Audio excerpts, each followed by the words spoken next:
అందుకని ఒక కంటిన్యూగా ఒక 20 సంవత్సరాలు ఒక ప్రభుత్వం ఉంటే మీరు చదువుకున్న దగ్గర నుంచి మీ ఉద్యోగం వచ్చిన దాకా ప్రభుత్వ బాధ్యత తీసుకోండి. సరేనా? మన గౌరవనీయులు పెద్దలు మన మంత్రి వాళ్ళు బీసీ జనార్దన్ రెడ్డి గారిని మాట్లాడవలసిందిగా కోరుతున్నాం.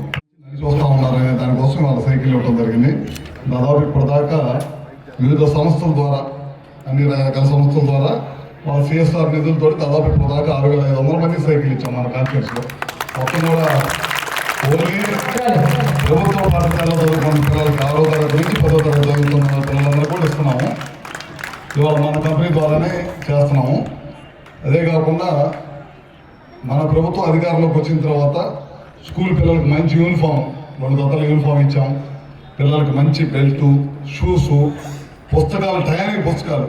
అంతకుముందు ఏంటంటే సంవత్సరం అయిపోయిన తర్వాత పుస్తకాలు అయింది. అట్లా కాకుండా బిగినింగ్లోనే పుస్తకాలు ఇవ్వాలి, చదువుకోవడానికి విద్యా సంవత్సరం బిగిన్ అయ్యేటప్పుడే బుక్స్ ఇవ్వాలనే దానికోసం బుక్స్ ఇవ్వటం కానీ ఇవన్నీ కూడా చేయడం జరుగుతుంది. అదే కాకుండా ప్రభుత్వ పాఠశాలలో టీచర్స్ కొరత ఉండేది అంతకుముందు.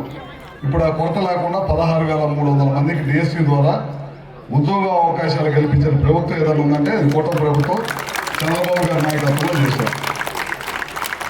దాంట్లో ఎన్నో మంచి మంచి కార్యక్రమాలు చేస్తున్నారు. అన్ని ప్రభుత్వం చేయలేదు కాబట్టి నా వంతు సహాయ సహకారాలుగా ఈ కాన్ఫరెన్స్లో కొంతమంది చేయాలనే ఉద్దేశంతో అందరినీ తీసుకొని చేయడం జరుగుతుంది అన్నమాట. అదే కాకుండా మన ముఖ్య అతిథిగా జనార్దన్ రెడ్డి గారు వచ్చారు. మీ అందరికీ ఈ చుట్టుపక్కల పిల్లలందరూ సైకిల్ వేసుకొని రావడానికి రోడ్లు బాగుండాలి. మనకి ఇవాళ దాదాపు 40 కోట్ల రూపాయలు మన కాన్ఫరెన్స్ ఒక్కదానికే రోడ్లు ఇవ్వడం జరిగింది. ఈ విధాలు అందరికంటే ఎక్కువ మన కాన్ఫరెన్స్కి ఇచ్చారు. ఇవాళ మనం కాలం పైన బ్రిడ్జ్ ఎప్పటి నుంచో పడిపోయేటట్టు ఉంది. అది మంత్రి గారి దృష్టికి తీసుకురాగానే ఇమీడియట్గా శాంక్షన్ చేయించారు.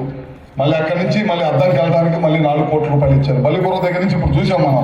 మంత్రి గారు వచ్చి స్వయంగా పరిశీలించి ఇంత దెబ్బతింది ఈ రోడ్డు ఇమీడియట్గా చేయి, కాంట్రాక్టర్ 4 నెలలు అంటే కాదు 2 నెలలు చేయి, డబ్బులు ఇప్పిస్తాను నేను ఇమీడియట్గా చేయ ఇబ్బంది లేకుండా ఉండాలి దానికోసం చెప్పండి.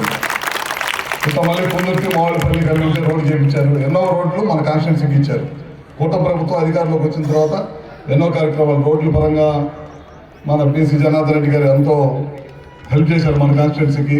అట్లనే మొన్న ఈ మధ్య హాస్పిటల్స్ మన గ్రామీణ ప్రాంతాల్లో ఇంకా హాస్పిటల్స్ లేక ఇబ్బంది పడుతుంటే దాదాపు మన సత్యకుమార్ యాదవ్ గారు వచ్చారు. ఆయన దాదాపు 10 కోట్ల రూపాయలు ఇచ్చి సబ్ సెంటర్లు కట్టమన్నారు. దాదాపు మీ బలిపురంలోనే 11 గ్రామాల్లో సబ్ సెంటర్లకు చేశాం. ఎంఆర్ఓ గారిని కూడా స్థలం చూడమన్నాను. సకాలానికి వస్తాము, చక్కగా చదువుకుంటాము, మంత్రి గారికి మంచి పేరు తెస్తాము. సైకిల్ ఇచ్చిన హర్షవర్ధన్ గారికి మరియు మినిస్టర్ గారికి నా హృదయపూర్వక వందనాలు. చరిత్ర సృష్టించినోడు ఇప్పుడు ఆ చరిత్రని తిరగరాయబోతున్నాడు. అబద్ధాల గోడల్ని బద్దలు కొట్టి నిజాలను రాగా మీ ముందుంచబోతున్నాడు. నిజమైన వార్తల కోసం వెంటనే డౌన్లోడ్ చేసుకోండి రా యాప్ని.